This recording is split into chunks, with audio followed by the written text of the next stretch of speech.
Hello all, easy వేలో chicken fry చేసేసుకుందామా. So దానికోసం మనం ఇక్కడ చికెన్ని నీట్గా వాష్ చేసుకొని స్పైసెస్ అన్నీ కూడా యాడ్ చేసేసి మ్యాగ్నేట్ చేసి పక్కన పెట్టేసుకుందాం. సో ఈ ఫ్రై అయితే మనం రసంతో కానీ లేదంటే పప్పుచారుతో కానీ అలా దేంతో తిన్నా కూడా చాలా బాగా అనిపిస్తుంది. నా దగ్గర అయితే రాగి దోశలు కూడా ఉన్నాయి, వాటితో కూడా నేను ట్రై చేశాను. సో దీని ప్రాసెస్ ఏంటి ఇప్పుడు చూసేద్దాం.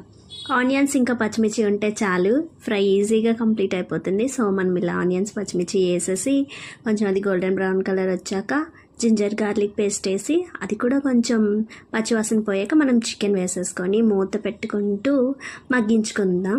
సో అలా చికెన్ నుంచి మనకి ఆయిల్ సపరేట్ అయిన తర్వాత ముక్క ఒకసారి విరిపి చూస్తే మనకి ఉడికిపోయిందా లేదో తెలుస్తుంది. సో అప్పుడు ఆపేసుకోవడమే. స్పైసెస్ అన్నీ కూడా మళ్ళీ ఒకసారి చెక్ చేసుకోండి. నాకైతే అన్నీ సరిపోయాయి. సో మేము ఇలా సర్వ్ చేసేసుకుంటున్నాం. సూపర్గా ఉంది, చాలా బాగుంది.